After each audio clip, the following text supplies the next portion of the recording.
성경 공부 그리스도의 속죄에 대해서 두 번째 이어서 말씀을 드리겠습니다. 속죄의 주체는 하나님이시라고 말씀을 드렸습니다.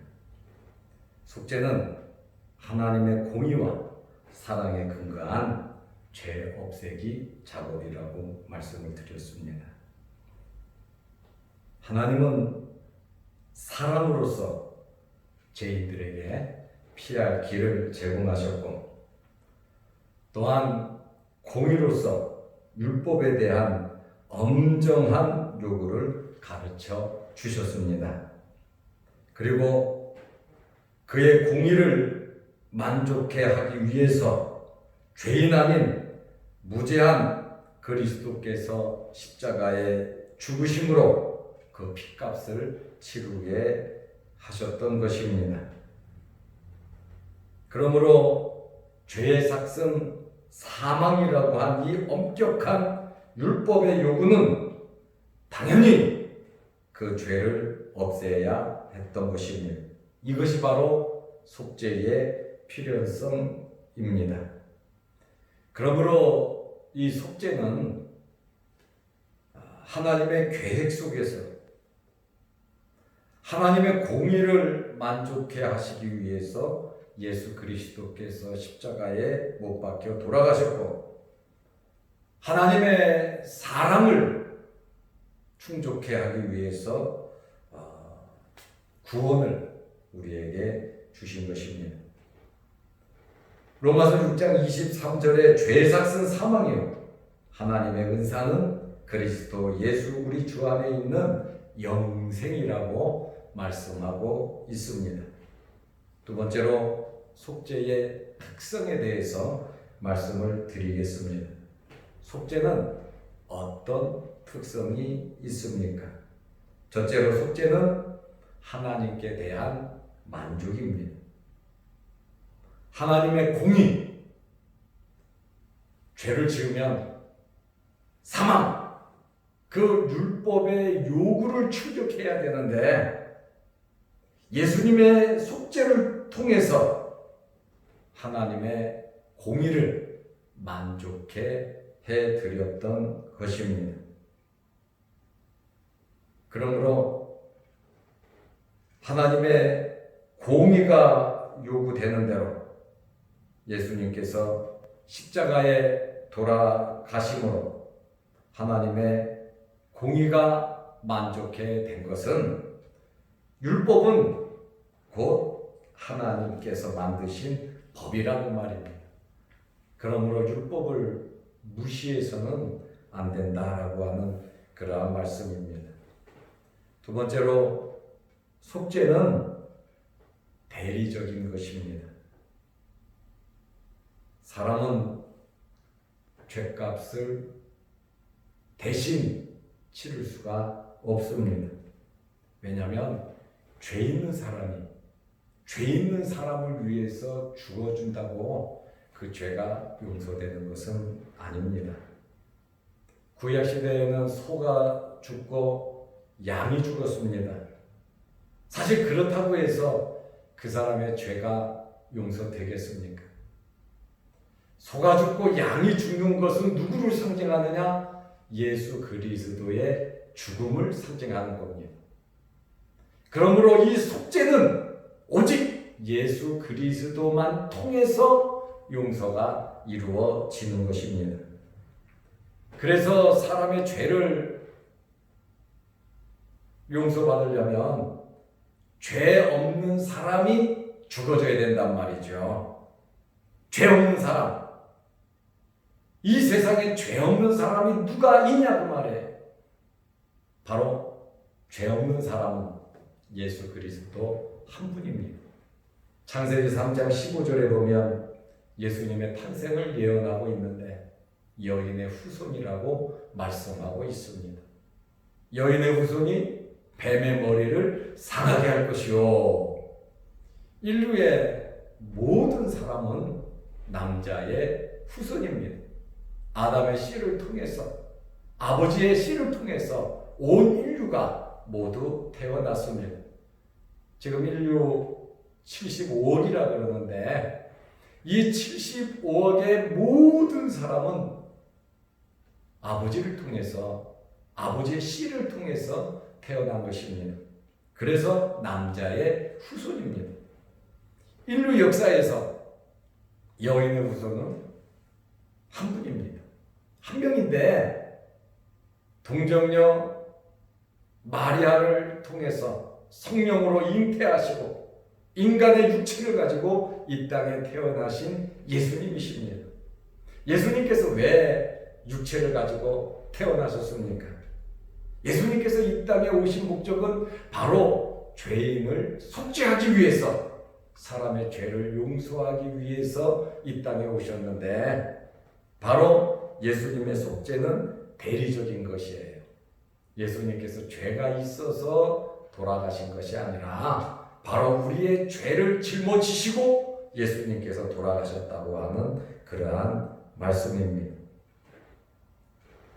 그러므로 요한복음 1장 29절에 보라 세상 죄를 지고 가는 하나님의 어린 양이로다, 이렇게 말을 하고 있습니다.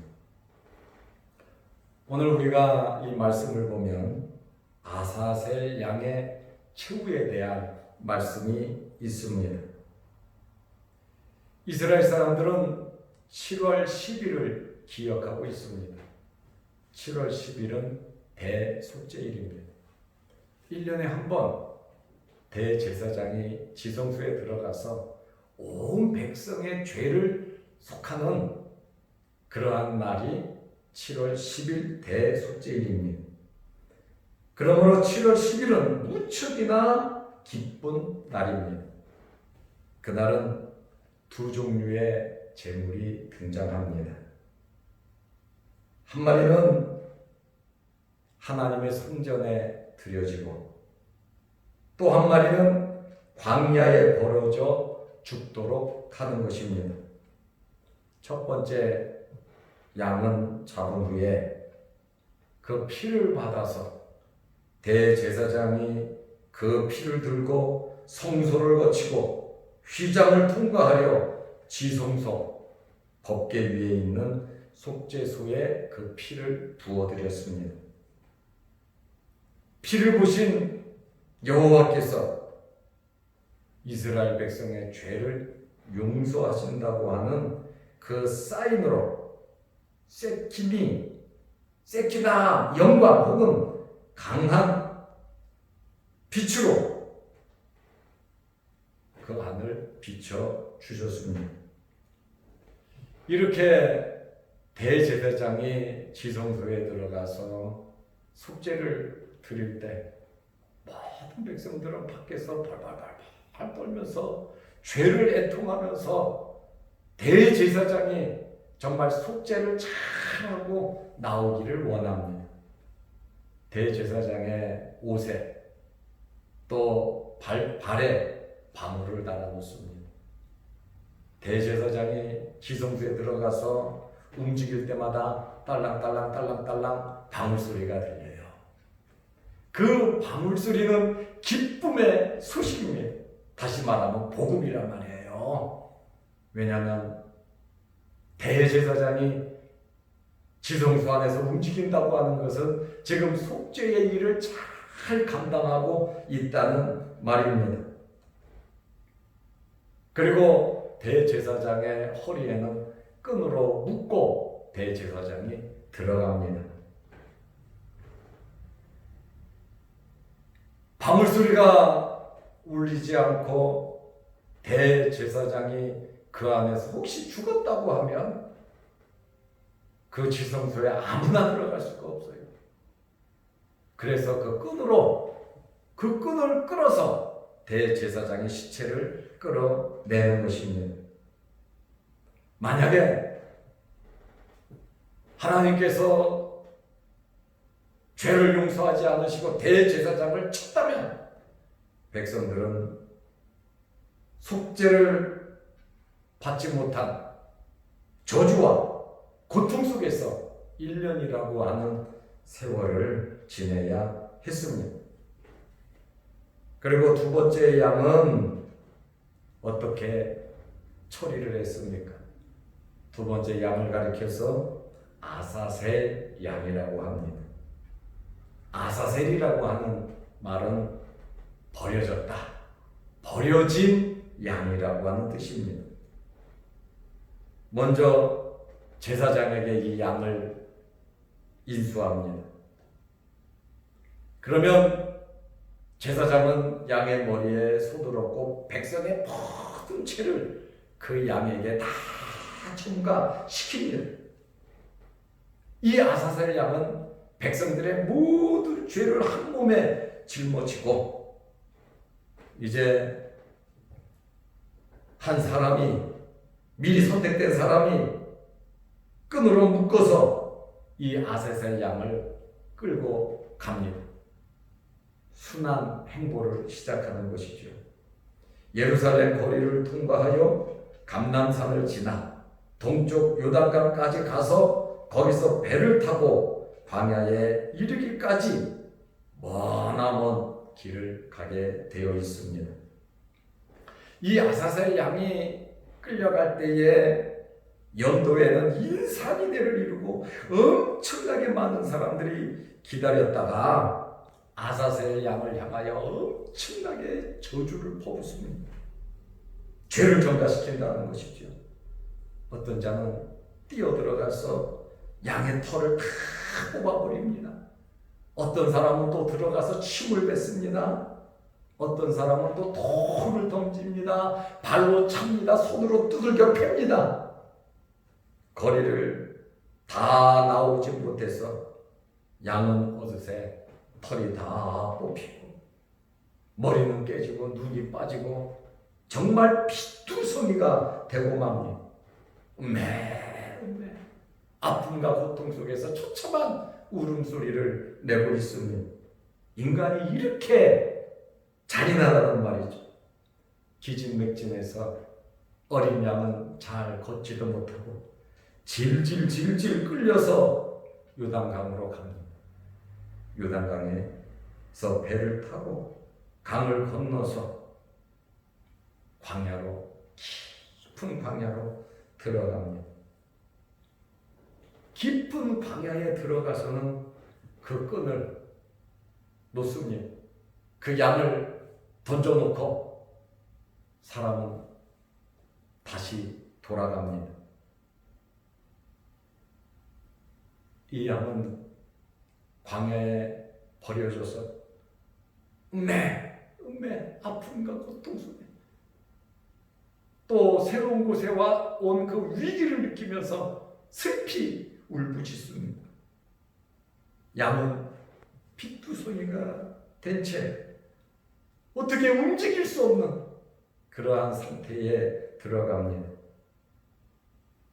양이 목 놓아 우는 것처럼 예수님께서 십자가에 달리셔서 엘리 엘리 라바 사박다니, 나의 하나님 나의 하나님 어찌하여 나를 버리셨나이까.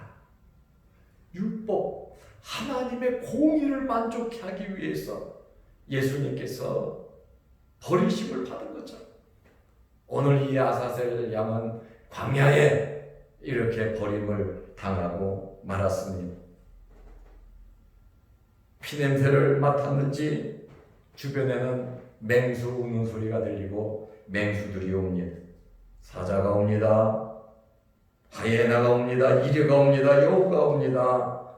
굶주린 맹수들은 마구 모여들어 겁과 공포에 질린 아사셀 양을 뜯어먹고 결국 이 양은 비참하게 죽고 맙니다.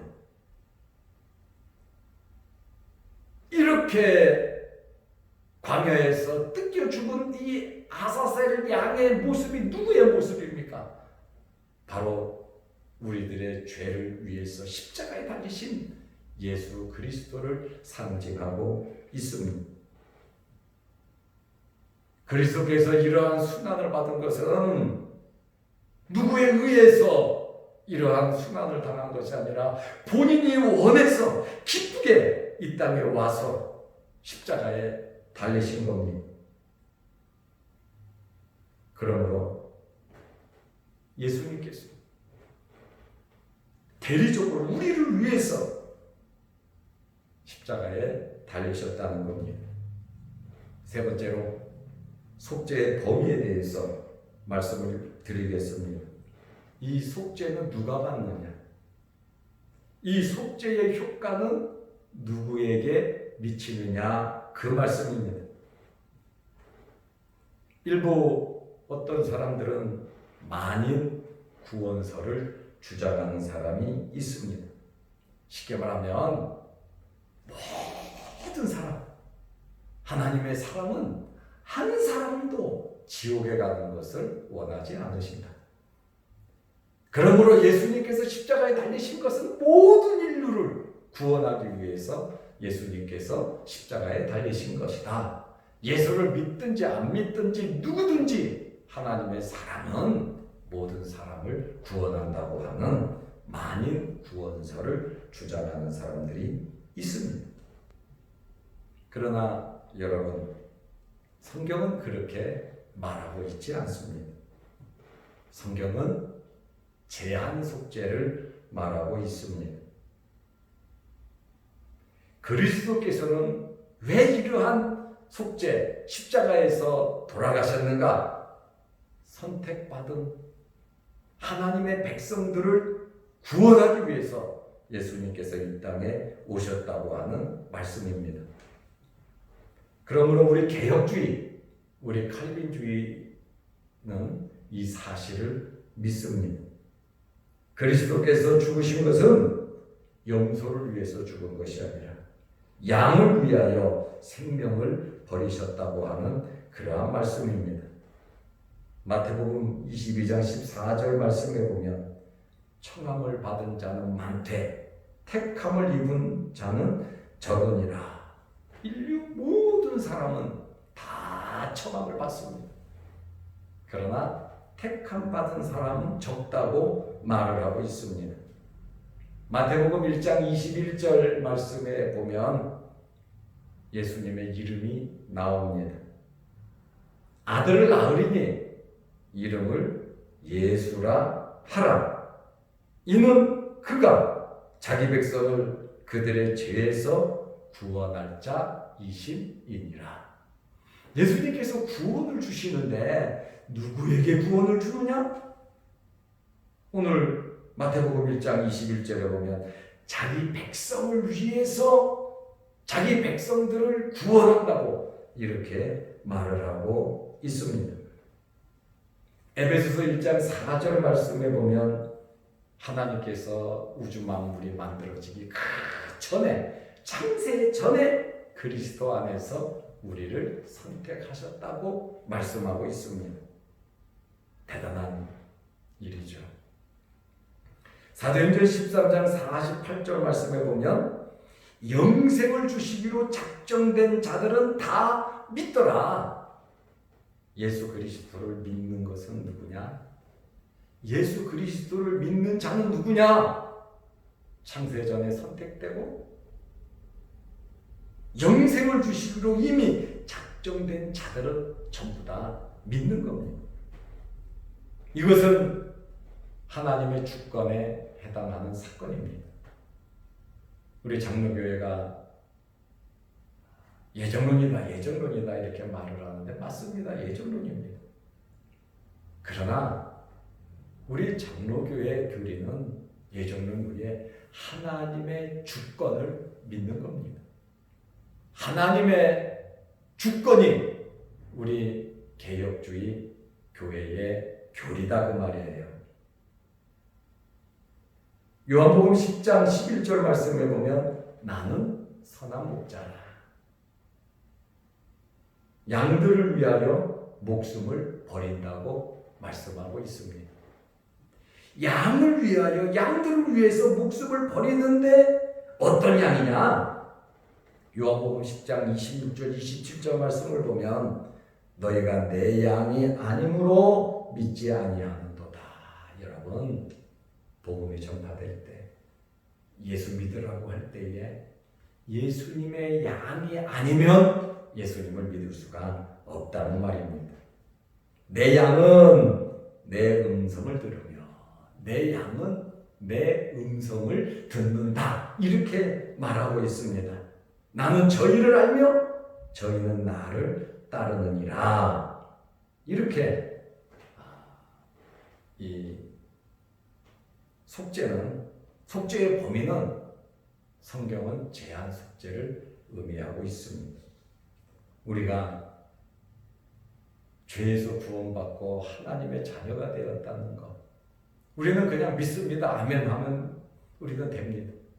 그러나 그 과정 속에서 하나님께서 공의를 만족해 하시고 또 하나님의 사랑을 이루시기 위해서 예수 그리스도가 돌아가셔야 돼, 십자가를 치셔야 되는, 인간으로 오셔야 되는 그 놀라운 그 모든 계획을 하나님께서 세우시고 이루셨다라고 하는 그러한 말씀입니다. 오늘 우리가 그리스도의 속죄에 대한 말씀을 배웠습니다. 우리가 죄사함을 받은 하나님의 자녀로서 정말 당당하게 구속의 은혜에 감사하면서 믿음 생활 잘 하시기를 바랍니다. 기도하겠습니다. 하나님 아버지, 오늘 우리에게 귀한 말씀을 배울 수 있는 은혜 주셔서 감사합니다. 예수님의 3대 직무가 선지자직이고 제사장직이고 왕직이 있다고 말씀해 드렸습니다. 또한 예수님께서 우리를 속죄하기 위해서 이 땅에 오셔서 하나님의 공의를 만족해 하시고 하나님의 사랑을 실천하신 우리 주님의 그 십자가 구속의 은혜를 늘 감사하면서 살아가게 하여 주시옵소서. 하나님 아버지, 우리가 영상으로 남아 이 말씀을 배웁니다만 우리가 시간이 말씀을 통하여 항상 은혜 받는 시간 되게 하시고 주님을 사랑하게 하시고 교회를 사랑하게 하시고 우리 또한 하나님의 말씀대로 순종하며 살아가게 하여 주시옵소서. 예수님의 이름으로 기도드리옵나이다. 아멘. 하늘에 계신 우리 아버지여, 이름이 거룩히 여김을 받으시오며 나라의 마옵시며 뜻이 하늘에서 이룬 것 같이 땅에서도 이루어지이다. 오늘날 우리에게 일용할 양식을 주옵시고 우리가 우리에게 죄 지은 자를 사하여 준 것 같이 우리 죄를 사하여 주옵시고 우리를 시험에 들게 하지 마옵시고 다만 악에서 구하옵소서. 대개 나라와 권세와 영광이 아버지께 영원히 싸움나이다. 아멘. 성경 공부를 마치겠습니다. 수고하셨습니다.